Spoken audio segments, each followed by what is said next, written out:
All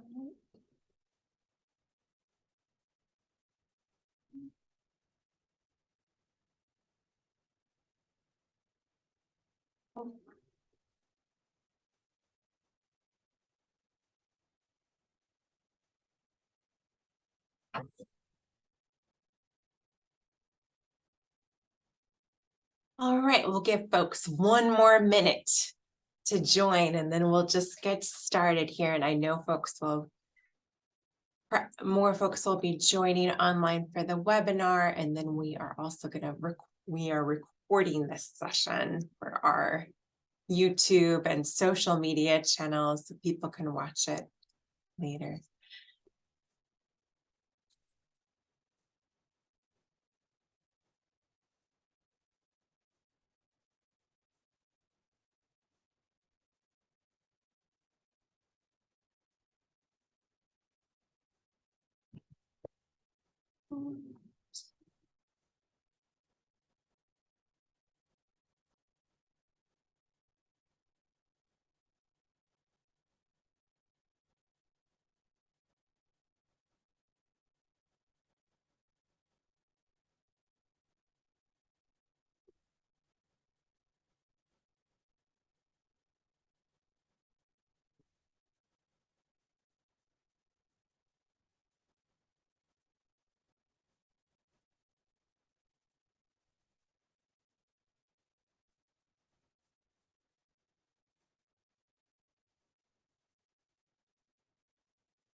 So far, we've got a good home team. Another minute or so, and we'll get started. I'm looking out at some beautiful blue sky weather.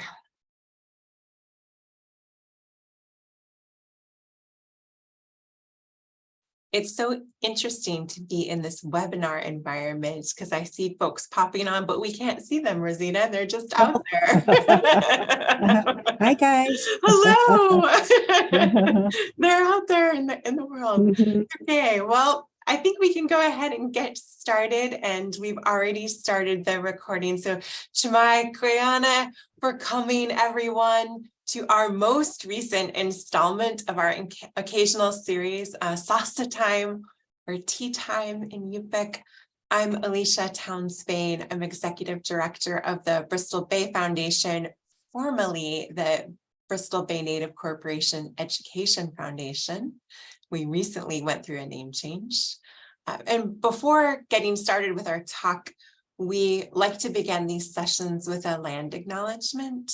By thanking our Allotment Act, Danaina, Denaina, Yup'ik, Yup'ik people of our Bristol Bay region. We also recognize the Danaina of the Aklutna and Kanik tribes whose lands the Bristol Bay Foundation exists in what we call Anchorage. We recognize the thousands of years of stewardship. We acknowledge the people of our own region and of Anchorage as they continue to be caretakers of our land. We're very grateful to them for allowing us to be in their land and their space. We also wanted to let folks know that this series has been funded, and that's such a huge gift for us. Sarssa Time has been made possible in part by a grant from the National Endowment for the Humanities, the Sustaining Humanities through the American Rescue Plan Act in partnership with the Association of Tribal Archives, Libraries, and Museums. We are very grateful for that support. And they also asked us to make sure that we note that any views, findings, conclusions, or recommendations expressed today are not their views of the National Endowment or ATLM, but we do appreciate their funding. So that brings us to today, and I'm humbled to have such a wonderful guest with us for our topic today with Rosita Worl. Our conversation that we're hoping to have is around blood quantum and Native identity. This is going to be the first in actually a series of talks over just about the next month or so. And we have another one planned with some descendants next week, and then 2 more that are in the works. So be on the lookout for those. But we know that issues around our Native identity and blood quantum are critical for our community, particularly as our regional corporation at BBNC, as well as our village corporations, are beginning to consider, not just beginning, continuing to consider enrollment of Alaska Native descendants. For us at the foundation, because we work so closely with students, it's critical for us to think about how we handle this continuity to the next generation of leaders in Bristol Bay. It's very an important conversation. And I did want to note, so we're all on the same page, is that BBNC has not yet opened enrollment to descendants to be enrolled.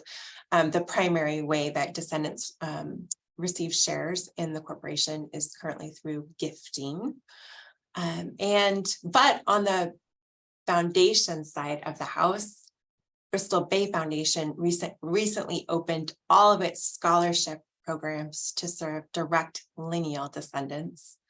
And there is no blood quantum requirement for those scholarships. So just some information before we get started. So again, we have a wonderful, experienced guest joining us today, Dr. Rosita Worl of the Sealaska Heritage Institute.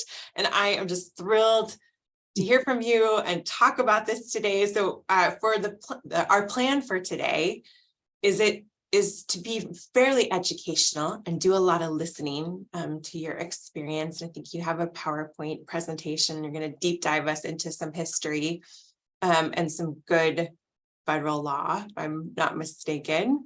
And then at the end of your time, we'll have time for some question and answer, and people can do that in a few different ways. We are trying out Zoom webinar technology for the first time with Sarssa Time. So I beg everyone's forgiveness if we can't quite make it all work, but the idea is that your cameras and microphones are automatically off. So if you are on a walk or eating lunch, it's okay, we can't see you, but you can ask questions, and you can do it in a few ways. So there's a Q&A at the bottom of the Zoom. You can type items into the Q&A section. We also have the chat feature enabled, so you're able to chat myself or anyone else on the Zoom, so you can go ahead and do that. Maybe folks want to give it a try, just so I know that the chat is working.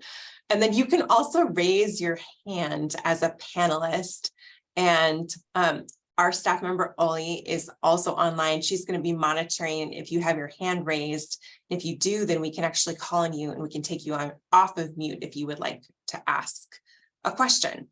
And then my only other housekeeping item is that we are recording today's session. We do plan to put it on our YouTube channel, as well as make it available on Facebook. So just so folks are aware of where this recording will go to live after we're done with it. Okay, I think that's all my preamble, Dr. Worl, and I'm going to turn it right over to you. So Quiana, again, for being here. Well, thank you, Alicia. Thank you for inviting me. I was just thinking it's been some time since I've been invited to the Bristol Bay region, but I've had the fortune of being invited there. I sat on the AFN board for a number of years and involved in different issues, and I would be invited to come out, to talk about, subsistence and about the 1991 legislation and those kinds of things. And so I do have some good friends out there, and it'd be nice to visit there again. So yes, we're going to make that happen. So thank you so much. It looks like I'm sitting here in the dark, and I guess I am, because it's sun shining in Juneau, and ordinarily I'd let the sunshine shine on me, but then if I did, I'd be blinded. So I had to pull the blinds down. So I'm sitting in the dark. So anyway, I apologize for that. But I do thank you, for allowing me to speak on a topic that I think is so important to all Alaska Native people. And I think it's important that we become very educated about the issues surrounding Native identity and blood quantum, because I think it can have an impact on our future. So thank you for allowing me this time, to do this presentation. I say I use a PowerPoint because I used to be a professor, and I could go on for links, and sometimes I get off on a tangent and forget where I was going and have to start all over again. So I will use the PowerPoint. But if I may, this is tradition in our society, in our Tlingit society, that we introduce ourselves. Formally, we would have someone from the opposite side introduce us, where our society is divided into eagles and ravens. And I am an eagle, and in the traditional period, I would have been introduced by a raven. But today, because we travel all over the place, and we can always be assured that someone from the opposite moiety would be there to introduce us, we've had to develop new protocols, or we've had to adapt to the changing situation. And adaptation is a key for our survival, but within the bounds of maintaining our cultural values. So I'd like to introduce myself.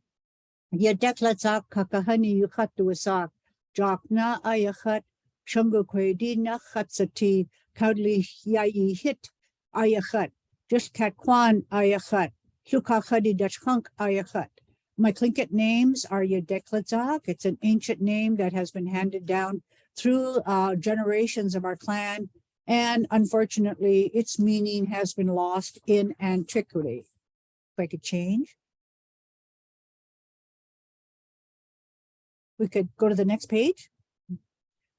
My ceremonial name is Kahani, which means woman who stands in the place of a man. I served on the Sea Alaska board for 30 years, and I constantly had to remind them of my name. This name actually recalls a historical event involving intertribal trade between the Tlingit people and our interior relatives. And it also speaks to the status of women in our society. The name also reflects the bonds that exist between clans. In our society, we're divided in half, and then each half is divided into clans. So the name was given to a Kagwan child after her best friend, Hashungo Kadi, died. And generations later, the name was returned to our clan, and it was given to me in a ceremony. So I am an eagle of the Thunderbird clan, and I'm from the House Lord from the Sun in Klukwan in the Chilkat region. I am also a child and a grandchild of the Sakai clan. So as a clan member, I am entitled to use the eagle, Thunderbird, the Sun clan crest, and the white bear, and the killer whale, and the shark spirit designs. So we believe that everything has a spirit, animals have a spirit, and so we have this special relationship to these animals.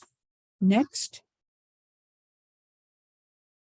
In addition, our clan claims ownership rights to the U.S. naval uniform and to the name Lieutenant Frederick Schwatka.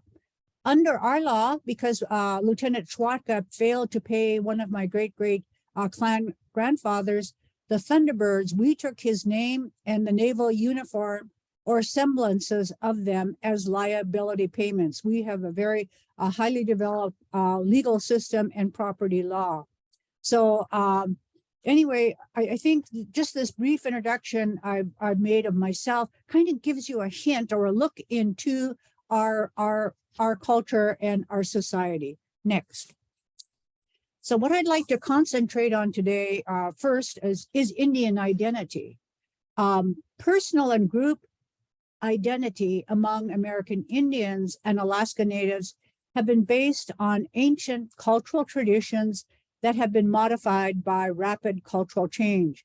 And we've seen in Alaska, the Alaska Natives have been subject to this change for at least 300 years.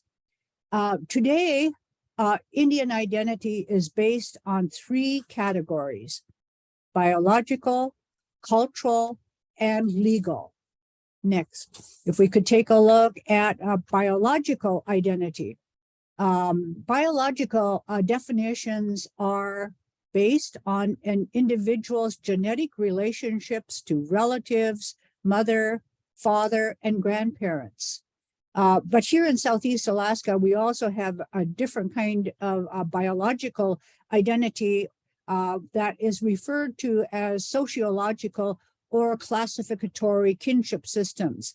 So in Southeast Alaska, our kinship is based on matrilineages.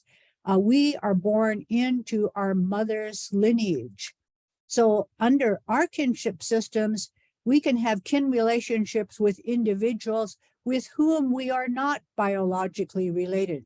I said that I'm a Thunderbird, and Thunderbirds are found throughout our region. So I could meet a Thunderbird, let's say in the Ketchikan area or at Craig, Klawak, that I'm not biologically related to them, but under our kinship system, we are considered to be related. But we also have people with whom we are biologically related, but because they are in a different moiety, in a different clan, we don't view them as kin. Next. So let's look at the cultural definitions of Indian identity. First of all, anthropologists define culture as a system of symbols and meanings around which people organize their lives and interpret their experiences. Culture is not a thing, but it's a worldview that guides our people's action. A person's cultural identity is the realization of these cultural values in action. Cultural values dictate our behavior. So our culture defines what our values is, and then if we're living our culture and abiding by those culture, that's our definition of a native. So some of the external markers of cultural identity include our language. We speak Tlingit here in Southeast, Haida, and Tsimshian. Also food. You guys may have heard that, and I think you guys also eat herring eggs being very, very popular. And so that defines us. Nobody else in Southeast Alaska, the non-native people, have not all learned to like herring eggs, but I think they have in Japan. And so I know that a lot of our herring eggs have been exported to Japan. And also our clothing, at least in our traditional regalia, you could see that identify a Southeast native person. And then also jewelry. We often wear jewelry that with our clan crest. So like I said, in our society, we're divided in half and we're supposed to marry somebody from the opposite side. And so when my brothers were going out, they'd always look at a girl's bracelet just to make sure that she was from the right moiety before they could start interacting. And then, of course, physical traits. How do we look physiologically?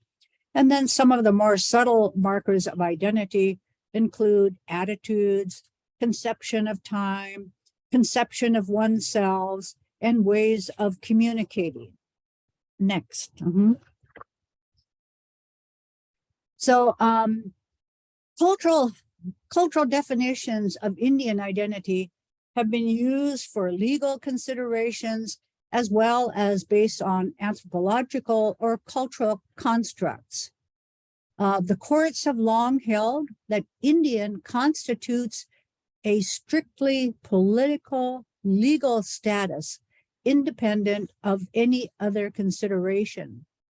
However, establishing the legal status has been interrelated with cultural characteristics of definitions. Perhaps the most pervasive has been the need to define and substantiate Indian culture legally for the purposes of land claims. But applying cultural definitions of Indian identity at the individual level is problematic.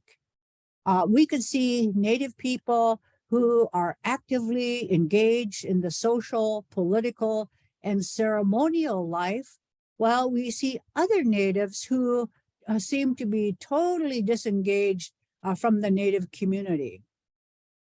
In some cases, Indians can meet the legal definition of Indian identity, but not even be culturally related or culturally active in their society.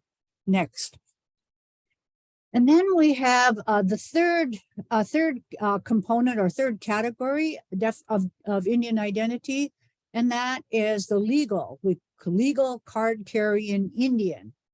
The legal identities of Indians, and we use the term Indian to refer to all Native Americans and Alaska Natives. And so the legal identity has been defined by both federally recognized tribes and by the federal government. So when we have federally recognized tribes have a legal and political relationship with the federal government. They are political entities and are recognized as dependent sovereign nations. So under the legal identity, it's a legal identity. It's not race-based. It's because of the legal relationship that Native Americans and federally recognized tribes have to the federal government.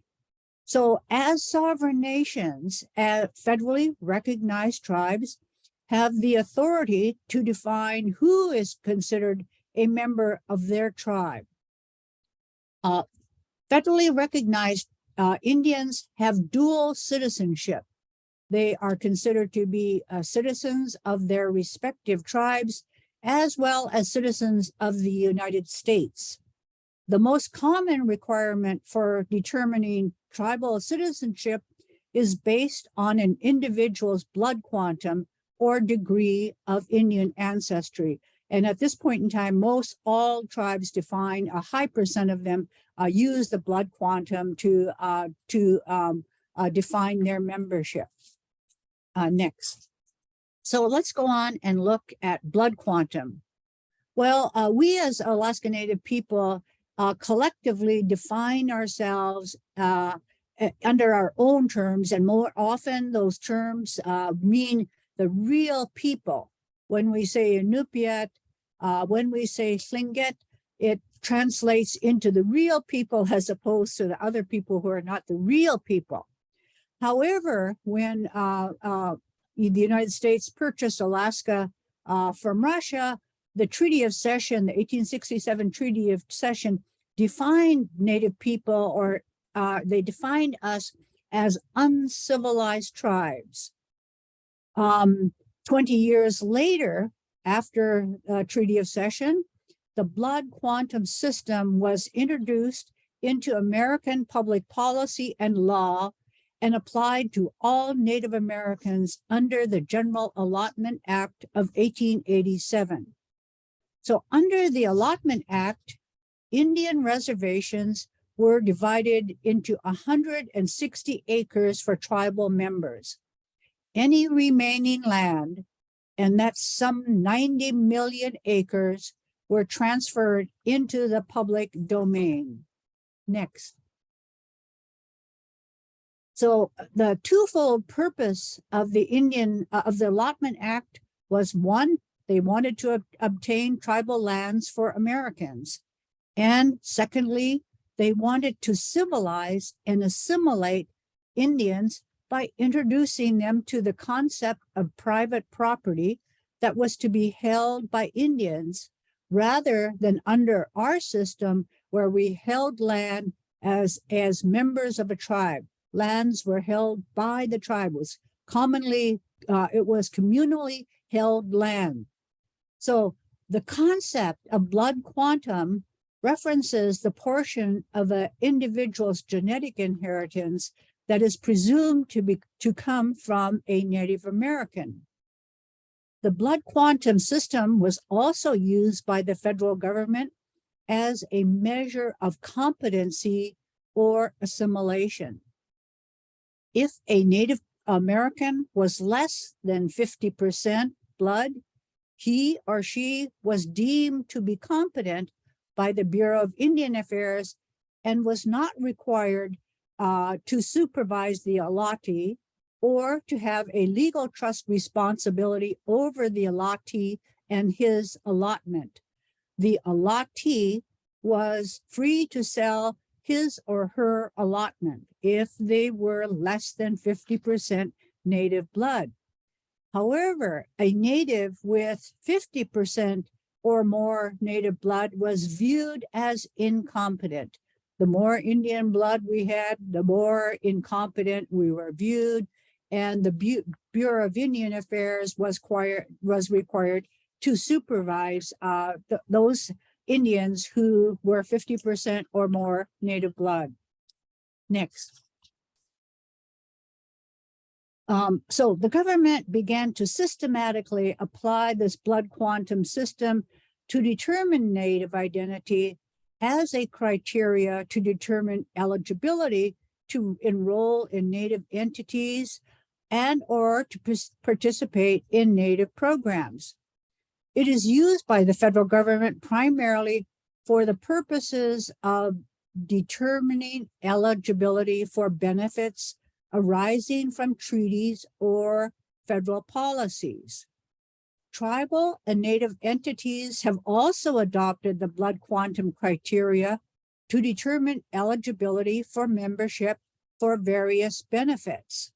So blood quantum has become an issue of increasing interest and concern in the native communities. Next. So this presentation, I'm going to be analyzing blood quantum, which I said is a criteria to determine eligibility to enroll into a tribe or into a native corporation and to participate in native programs. It is my assumption, it is my belief that given the historical trend of diminishing native blood quantum among Native Americans and Alaska Natives, as the data below will demonstrate, together with the application of blood quantum criteria to determine native identity, eligibility, or membership based on native blood quantum can lead to a path of ultimate extinction or of a tribe or a cultural group. I will close by proposing alternative criteria. Next. Before I continue with my discussion, I wanted to go over one more historical fact that sought to suppress Native identity and culture. Alaska Natives were required to meet the following qualifications for citizenship under the Territorial Act of 1915. So if they wanted to be eligible to be a citizen, they had to pass a test demonstrating qualification to exercise the obligation of a voter. They also had to abandon tribal customs or sever tribal relations. They also had to adopt the habits of civilization, and they had to be certified by 5 white citizens. And then they had to solemnly swear to forever renounce all tribal customs and relationships. It wasn't until the Citizenship Act was enacted in 1924 that citizenship was granted to American Indians and Alaska Natives. And I just wanted you to see this certificate of citizenship because it is the certificate of my grandfather, John Sanat, who had to meet all of these qualifications to become a citizen. And I thought it was a good example of how we could still beat the system, because here I am, his granddaughter, running the Sea Alaska Heritage Institute, whose job it is to enhance and ensure the survival of our cultures. Next. So now let's take a look at the Alaska Native Claims Settlement Act. So we saw that under ANCSA, it also adopted the 1/4 blood quantum criteria based on previous legislation and BIA definitions establishing the criteria for American Indians. And this was the common practice of the federal government at the time at the passage of ANCSA. And I will say that it wasn't even an issue that we were concerned about at the time when our leaders were working on securing our land rights and title to our Aboriginal lands. So ANCSA also included, in the absence of proof of a minimum blood quantum, citizens who are regarded as an Alaska Native by the Native village or Native group of which the individual claimed to be a member and whose father or mother is, or if deceased was, regarded as a Native. And the reason they had that is because we had areas in Alaska where birth certificates, they just didn't have those kind of forms to, and when somebody was born, and and mark down their amount of Native blood. So, but under ANCSA, it excluded the Tsimshians who were enrolled to the Metlakatla Indian community. Remember, the Tsimshians are a group of Indians who migrated from Canada to Alaska in the late 1800s with Father Duncan. Next. So what did ANCSA do? We'll change the page. So ANCSA created a new ethnic classification or identity with the designation of Native or Alaska Natives. We never had this identity before. An Alaska Native under ANCSA is an individual who is a person of 1/4 degree or more Alaska Indian, including Tsimshians who are not enrolled into the Metlakatla Indian community, Eskimo or Aleut blood, or a combination thereof.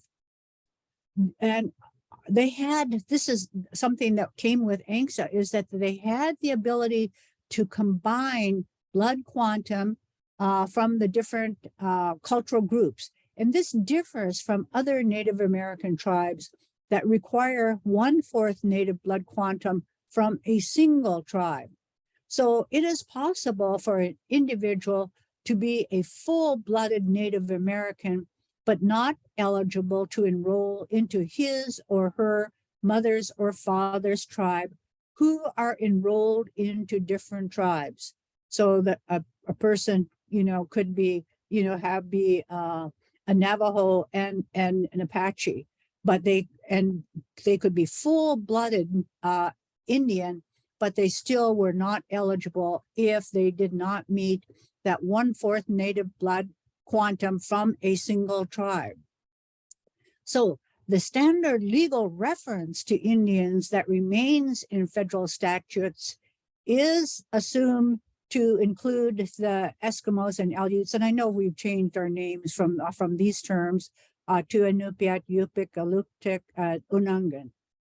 This designation fails to acknowledge that the Inupiat, Yup'ik, Alutiiq, and Unangan are distinct ethno-linguistic groups separate from Indians.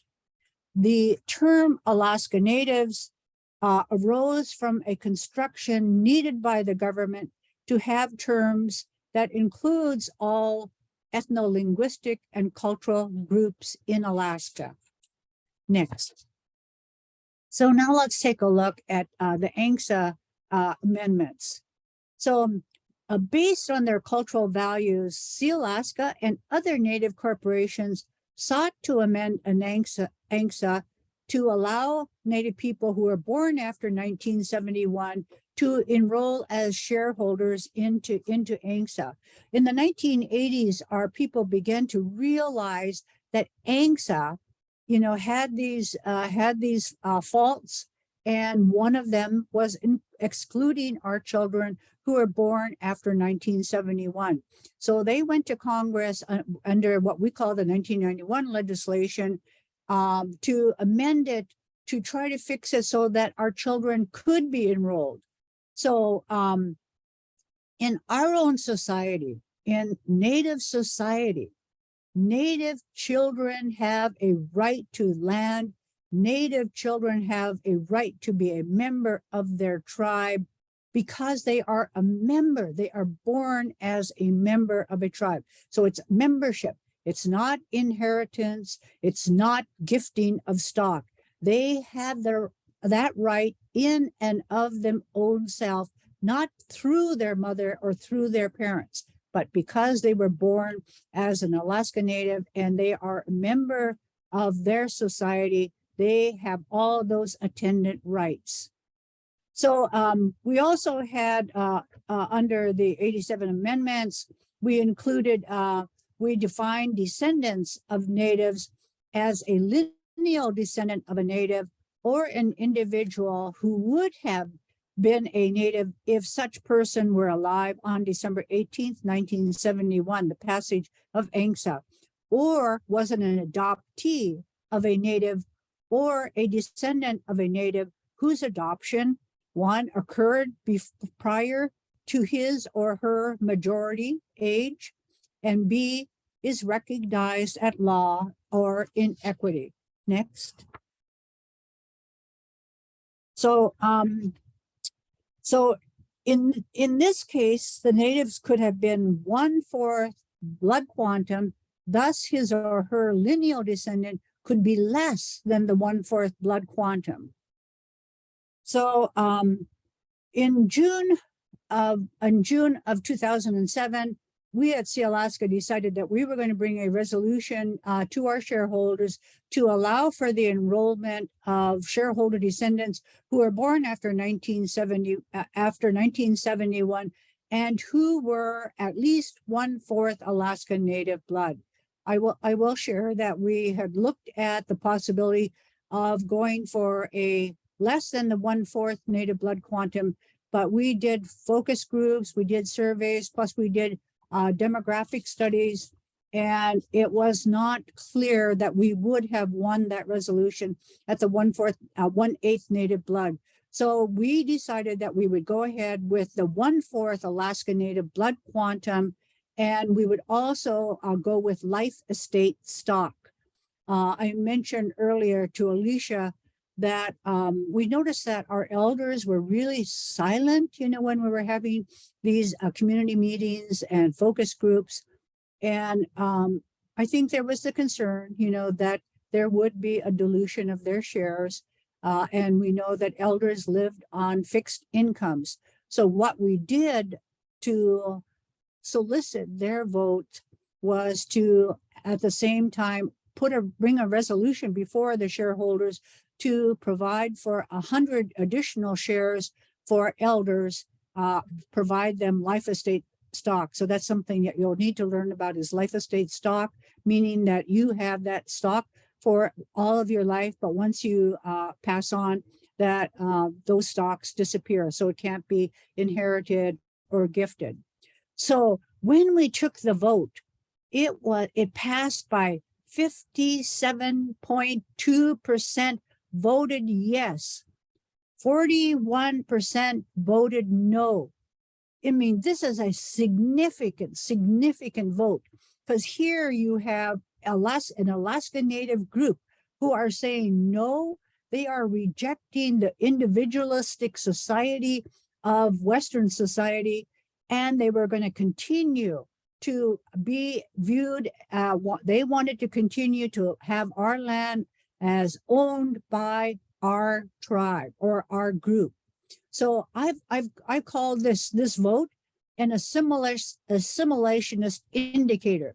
It means that even after 100 years or more of pressure to assimilate Alaska Natives or Southeast Native people, our people voted yes, and they voted yes to ensuring that their children could still own land on their rights. So they proved themselves. The vote said they were still Native people, and the assimilationist pressure exerted by the federal government and by others didn't work. Next.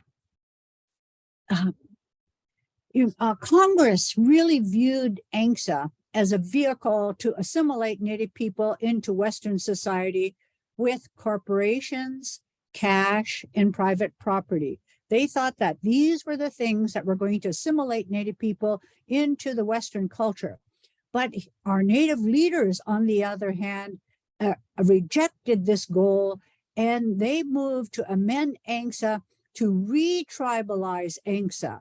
And so they went and in this 1991 legislation, they successfully sought to include their cultural values, including the enrollment of their children into the native corporations and also land protections. In the resolution adopted by Sealaska shareholders, the 1/4 native blood quantum eligibility to become a shareholder was maintained. Although we do have native people who are less than the 1/4 native blood quantum that could inherit or be gifted stock. So let's take a look at blood quantum trends on the next page.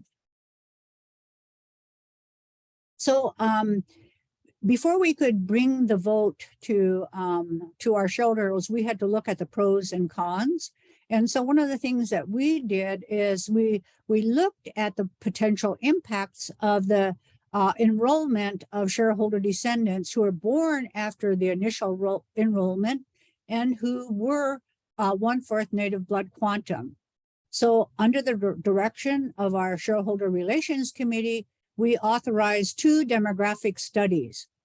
In the first study, it presented hard data on the blood quantum of the original group of Sealaska shareholders who were required to be a minimum of 1/4 blood quantum and under the ANCSA definition of natives.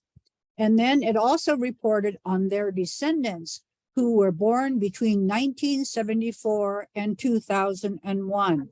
So next page. So on this next page, if we look at this chart, we can see that in 2001, our shareholder descendants who were at least one were less than the 1/4 was 30%, and 30% were less than the 1/4. 30% of those shareholder descendants in 2001 were 30%. Next page. So on this page, I just want you to look at the yellow highlighted bars there, and we could see that in 2004, 31% were less than the 1/4.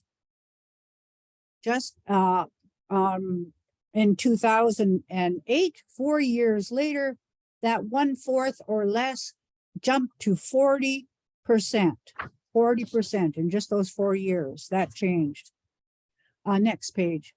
So this study projected by 2004, there would be over 21,000 descendants, of which were slightly less than 1/2 of the 9,910, or 46% would be less than the 1/4 blood quantum. Here we're adding the 1/4 and less than the 1/8. And then by 2008, there would be 59%. 59% would be less than the 1/4 native blood quantum. So that combines the less than 1/4 and the less than 1/8. Next page. What was also going on at the same time is we began to see that the Marine Mammal Protection Act, which requires that to be eligible to hunt marine mammals, you had to be 1/4 blood quantum. And it became an issue of concern to many of our communities. So in 2016, we here at Sealaska Heritage conducted a study called Determination of Native Status under the Marine Mammal Protection Act, MMPA. It was led by Dr. Langdon, and we wanted to look at the effects of this blood quantum on Alaska Natives.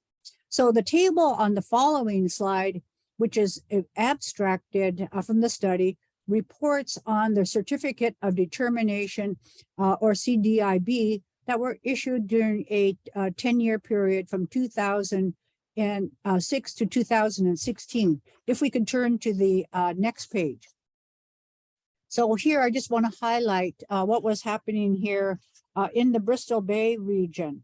So in the Bristol Bay region, the CDIB that were issued in that 2006 to 2016, a 10-year period, we saw that there were 1,116 issued to natives who were less than the 1/4 native blood quantum, or 33% of all of the CDIBs issued in the Bristol Bay region were to natives who were less than the 1/4 native blood quantum. So that meant that over 1,000 Alaska Natives were not allowed to hunt marine mammals in the Bristol Bay region. If you look at Chulista, Chulista had the lowest rate of 1/4 blood quantum, while Cook Inlet and Koniag had the highest at 59%, who were less than the 1/4. I want to just go over very quickly in the next page. I thought another data point that we could look at was our scholarship data that we have here at Sealaska to look at the changes in the blood quantum. So we'll look at the tables in the following, and go on to the next page. I want to get through this quickly. I know I can go on forever, but I want to have time for some questions and answers. So anyway, by 2000, from 2011 to 2012, 38.5% were less than the 1/4 native blood quantum. But in 2019 to 2020, we saw that number jump to 46%. Okay, next page.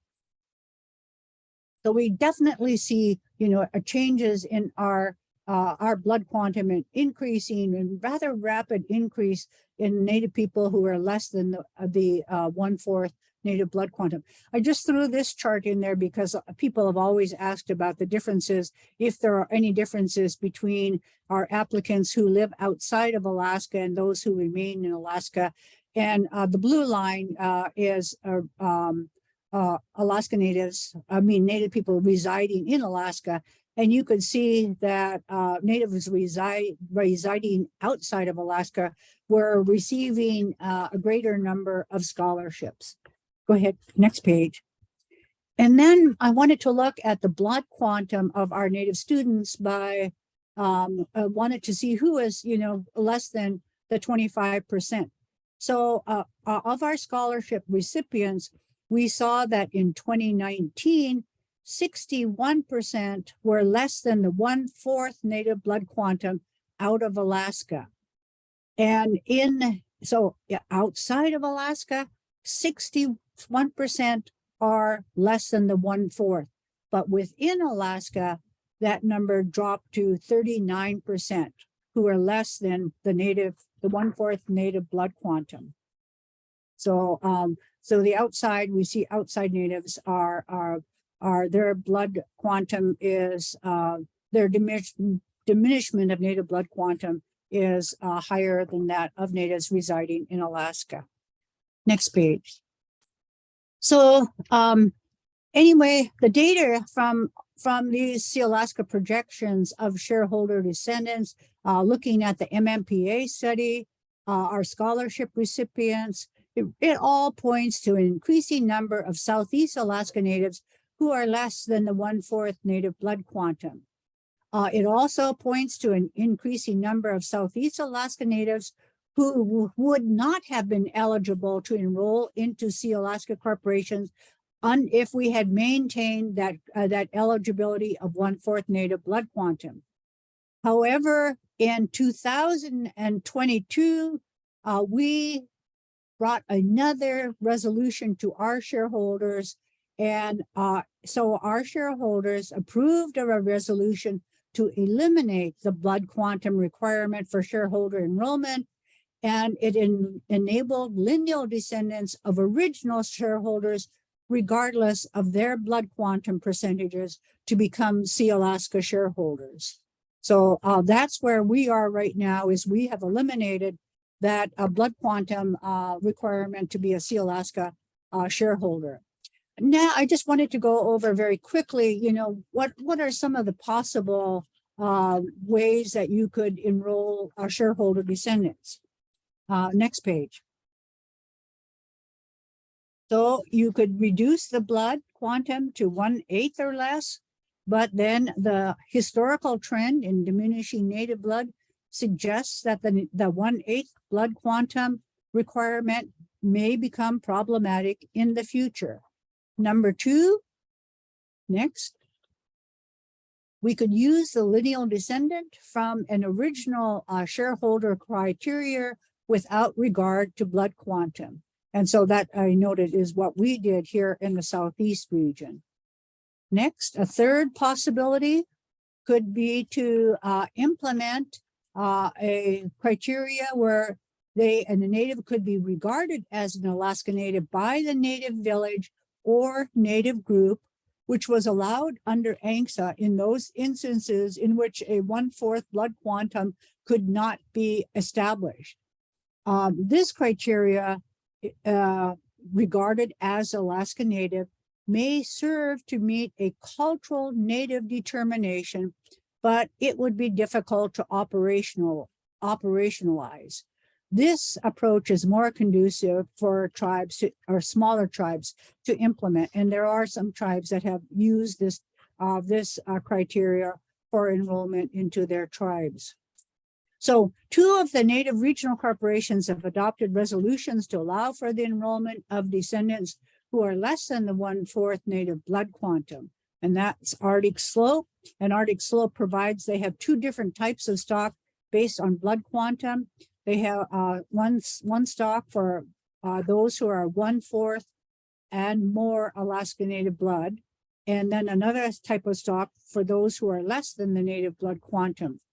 And then Chalissa also has the lowest number of natives who are less than the 1/4 native blood quantum. And according to the report, as I noted, they were the lowest who were issued the CDIB during the 2016 period. So the number of natives with less than 1/4 native blood quantum was 7.5%. But Chalissa provides for the enrollment of lineal descendants. So we could go, I think, let's see, let's just move on to the next page. Let's move on to the next page. So our ancestors fought for the protection and ownership of our land for future generations as they saw land as the underlying foundation of our cultural survival. Here in Southeast, we chose not to wage war against the United States in 1867, but what we did was we sought to protect our rights through Western institutions to protect our land ownership. So I noted that in 2007, we voted to re-tribalize Sealaska as a native institution. And we challenged Congress's attempt to assimilate Alaska Natives and successfully to enroll shareholder descendants born after 1971. Changing the shareholder descendants 1/4 blood eligibility it did require, sorry, this one is a mistake. I didn't make change to that. Next page.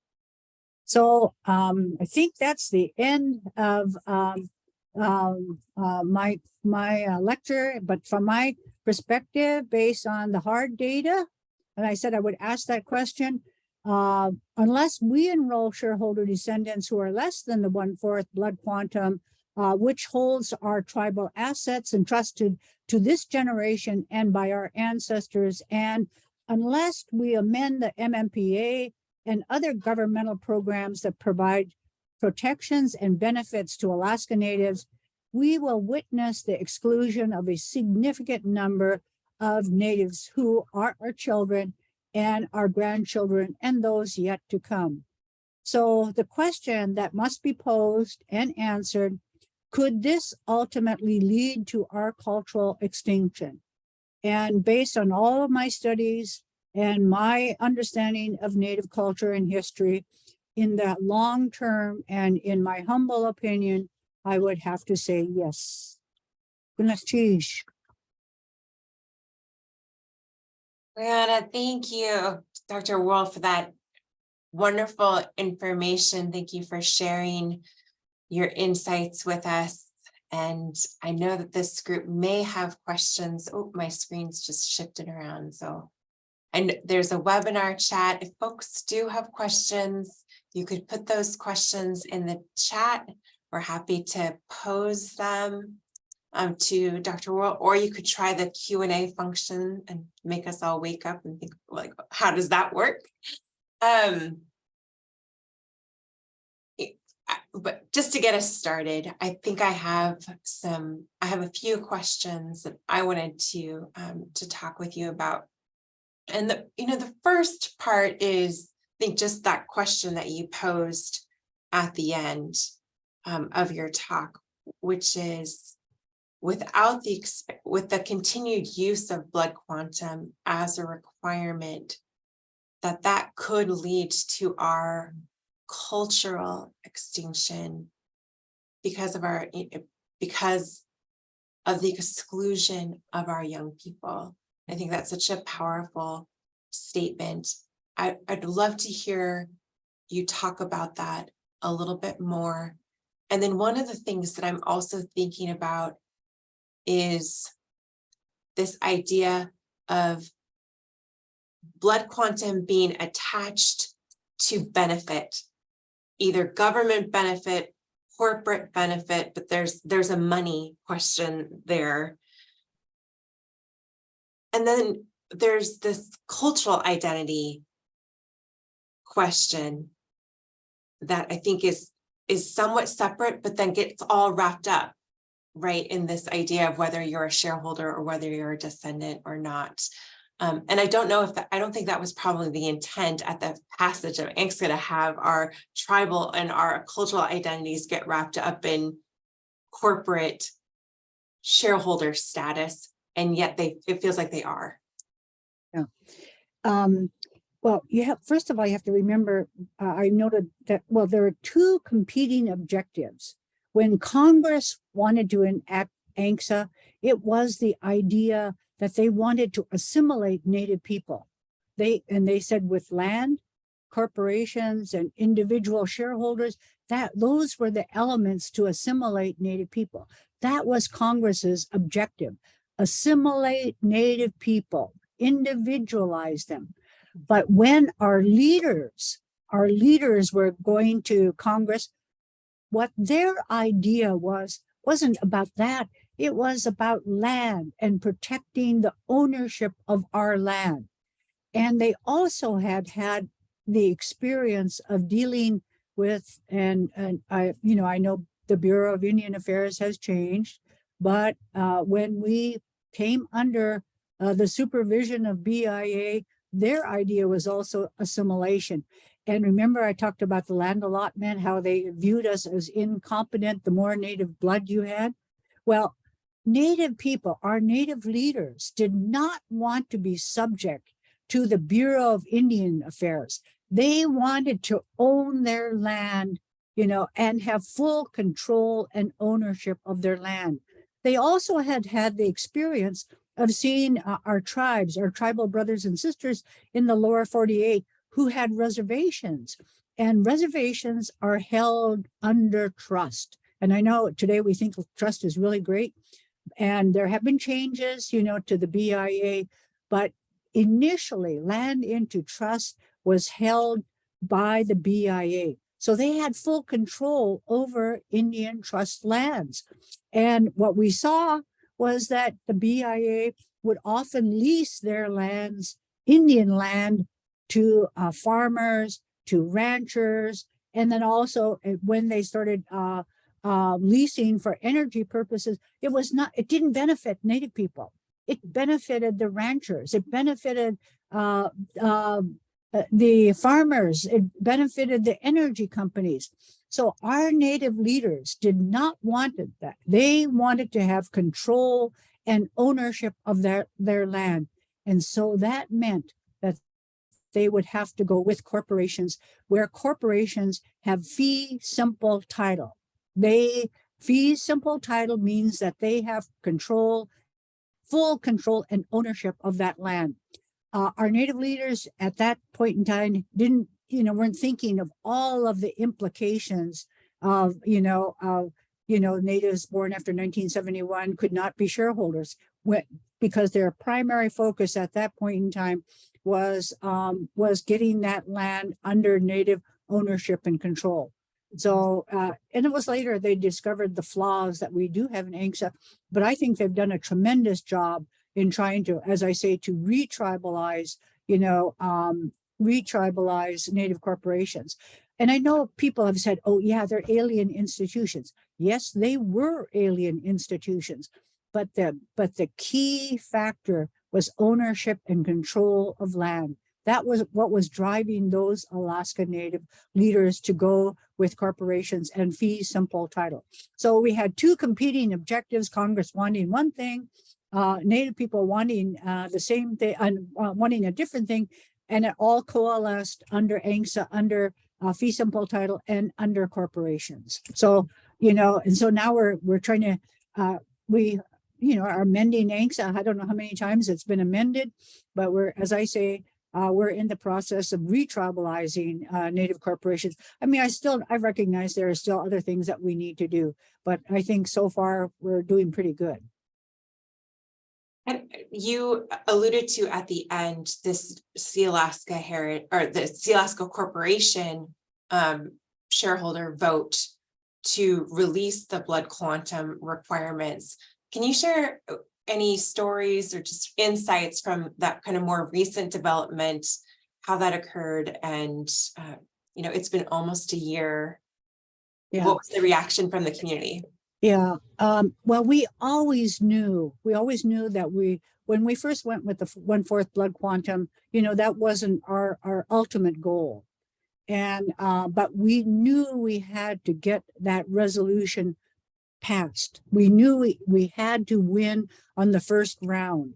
And so what we were thinking of is that if we gave shares to these younger generations who were born after 1971, who were 1/4 Native blood quantum, we had seen from the demographic studies that we had done, we saw this trend. We saw this historical trend that Native people were marrying non-Native people, that Native blood quantum was diminishing. And so we said, let's open the door. And so we opened the door with that 1/4 Native blood quantum with those born after 1971. And then we looked at it. What was happening was we were hit by MMPA, where our kids couldn't hunt sea mammal. And I went to an IPCOM meeting, and I remember hearing, and he was a grandfather from the North Slope. And he says, I can't take my children hunting with me. I can't take my grandchildren hunting with me. So how is our culture going to survive if I can't take my grandchildren hunting with me? So again, we began to focus on the 1/4 Native blood quantum, and we did that study on MMPA, and we had hard data. We looked at the statistics and we showed that. I mean, the lecture I just gave you was, I tried to adapt it for this lecture, but I see I didn't do a good job fully. If I had more time, I could have made it more specific, but I still had some references to Sealaska, and it looked like we hadn't done the vote yet. But what we knew from the hard data that we were going to have to change. We were going to have to change and get rid of the blood quantum system. And Kay on our Q&A had asked a very similar question. As a result of that change, are you seeing, stronger sense of identity amongst your young people, openness to this inclusion?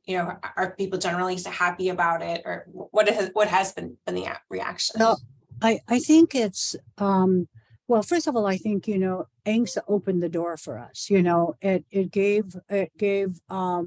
Native corporations the economic wherewithal to establish organizations such as your organizations such as our organization, to focus on the cultural survival and to begin to remove some of the impediments that were affecting Native identity and our culture.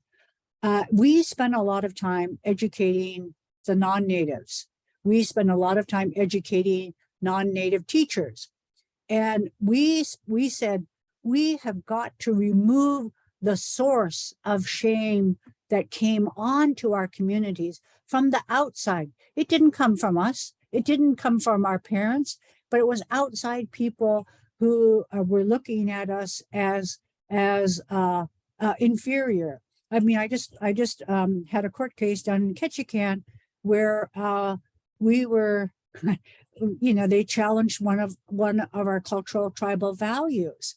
And I had to laugh, and I said, you know, when the Christians first came here, they called us pagans. And then today we have people are saying we're Christians and our values are Christian.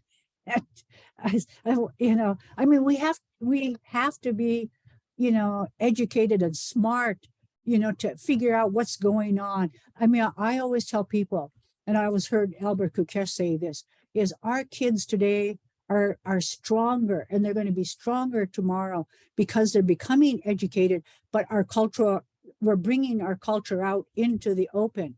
And in our, you know, I'm just so proud, you know, when I see our little ones, you know, who are now speaking, you know, Tlingit, and you see our little dancers and things like that. It's happening. I mean, and you know, you see things like, you know, are people wearing native inspired clothing. You know, they're bringing their culture out into the open, and we're teaching others about our culture. And we've seen how good it is for us. I mean, all of our Native cultural programming shows that our kids are doing better academically. Our literacy, our Baby Raven Reads program, we've seen a 20-point increase, you know, since we've, you know, introduced that program. We're teaching, and so we have books that show little brown babies, you know, and brown kids, brown students, and doing Native things, you know, not. I remember one question I had I was in college, and it was about Chicken Little. And I said, who the heck is Chicken Little? So I think there's lots of good things that are happening now, but I recognize that we still have our problems, but we are learning how to address those problems. And what I like about it is that we are at the forefront of doing this. We're not depending on other people, you know, to do it for us. I think that's a major asset that we have now, is that Native people are taking the leadership role in determining our future and bringing out our culture into the open. So positive. We have another question. Super positive. We had a question pop up, which was, what are your thoughts on legislating the teaching of Alaska Native culture in public schools? Oh, we have to. I mean, I know that I'm so worried about what's happening outside of Alaska, but we have to. You know, I always tell people, you know, that our cultures have been here. You know, we know scientifically here, at least, you know, I could point to here in our region, we know that we are the direct descendants of people who lived here 12,000 years ago. We know this through scientific evidence. We know this through DNA studies. And we have survived advances and retreats of glaciers. We have survived advances of the ocean. We have survived a tremendous force to suppress our culture. But look at, here we are today. We survived all of that. There must be something good within our culture that has allowed us to survive, you know, and to be strong, to overcome all of these adversities. In our region, you know, we've identified our 4 core cultural values. But like I said, you know, one of the things you have to do is you have to adapt, but also make sure that you don't change the cultural values. And we have a council of traditional scholars, and we have celebration. I'll use just one example. And our council only wanted one drum per dance group. And I said, but our children love, the drumming. And I said, we can't stop them from drumming. And so we had to let go of that cultural value of having, or cultural practice, I say practice, not value, of having only one drum. And so now a lot of our kids drum. But I asked the elders, well, what's wrong? Why do we not want to change? And they said, well, it hurts our ears. And I said, oh, that's easy. So we put all the drummers in the back, way off on the side, and let the elders sit up in the front. I mean, all of those things you analyze, how does change affect, your culture? So we're going through some really hard decisions, here in our society about, some cultural changes. Like, I mentioned we have a moiety system and you have to marry the opposite side. Well, we know that we have a lot of double eagle and double raven marriages.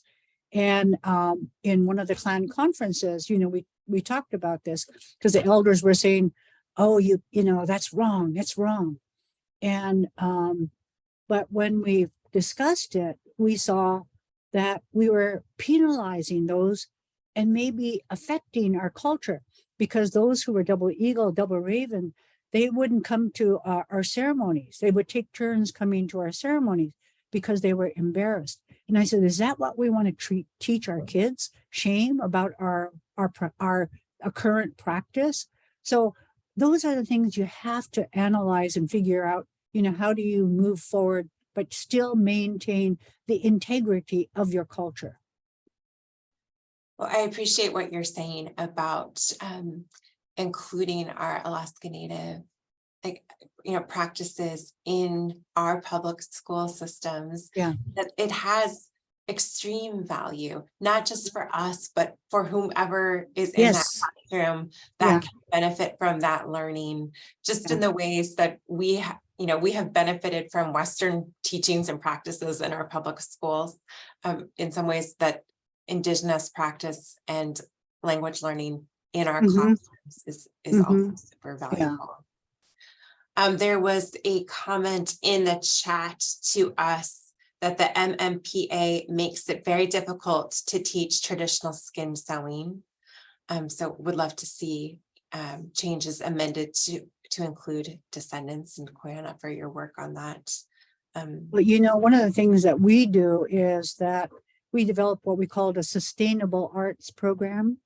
And we secured funding for it because a lot of our villages are economically depressed. And we knew that if we instituted some of the things that had been abandoned, like skin sewing, and we did one with basketry, spruce root basketry almost disappeared.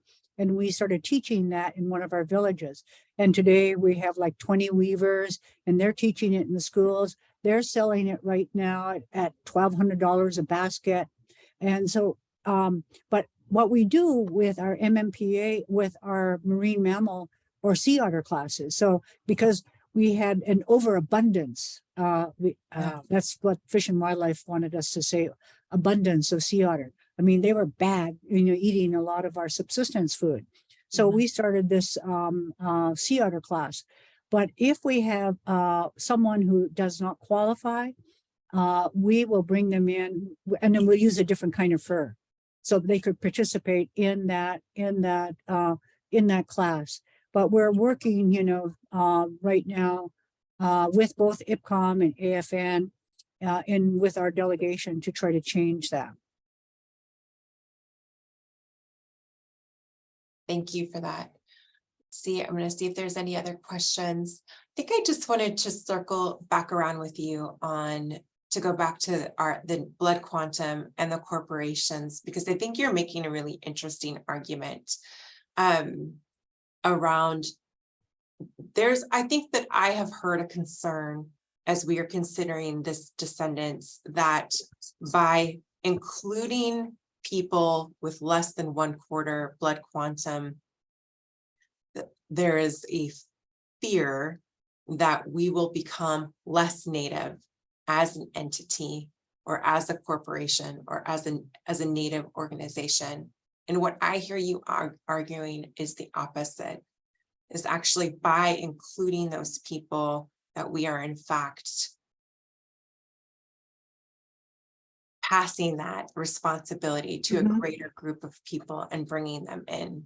Could you talk, I think, just a little bit more about that? Well, in my initial part of my discussion, I talked about Indian identity being based on biological, cultural, and legal. And so I think, you know, we're trying to deal with the biological or the 1/4 native blood quantum by getting rid of that. But the cultural dimensions of being a native is something that we can deal with, you know. And so here we are, you know, revitalizing our native languages, you know, reintegrating our culture into institutions that serve us.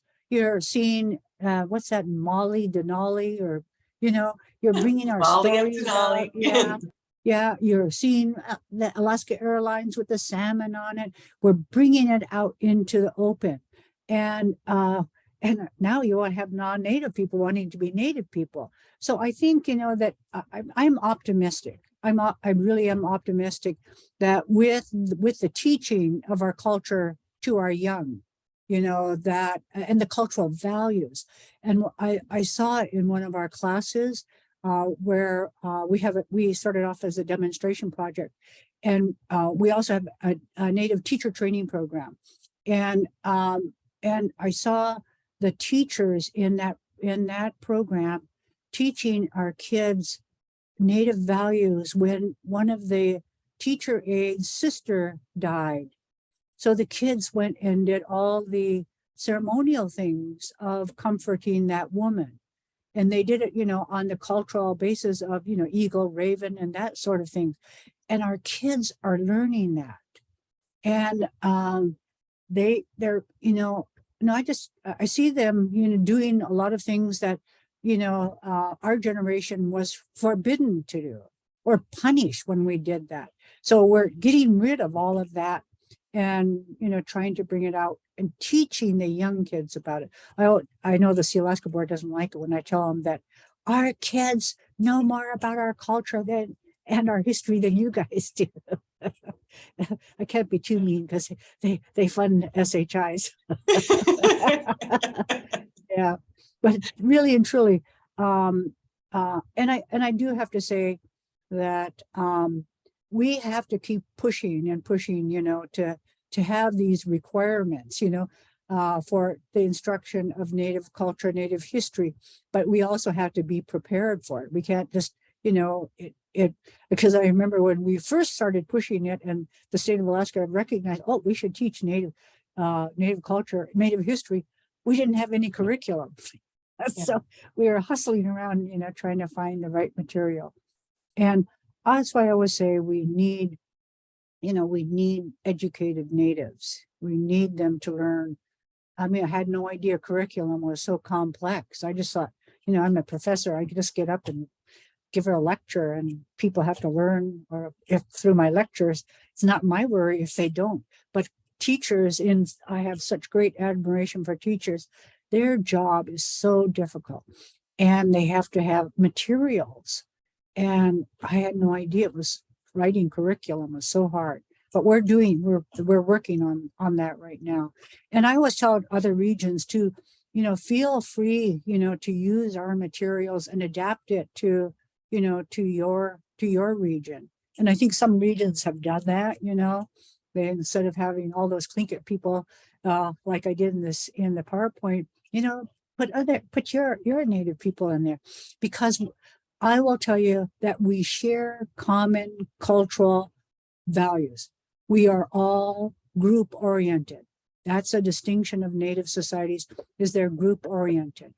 We also have spiritual relationship to the land and to the animals. That's something, you know, I'm an anthropologist and I've done work throughout Alaska and the circumpolar Arctic. And I've seen that those are cultural values that we share. So, you know, so some of those little baby raven reeds that takes a lot of work, you know, can be adapted, you know, to other regions. Well, thank you for that invitation. Well, I'm not seeing any other questions from our group, so I think we'll probably draw to a close and just say thank you very much, Koyana Chinan, for joining us today. We are so grateful for your expertise and your willingness just to spend this time with us. Oh, thank you. Thank you for the invitation. Absolutely, and we're going to Okay. make sure that you get back out to Bristol Bay. Okay. Okay, Koyana. Okay. Okay. Bye-bye. Bye now. Bye, everyone.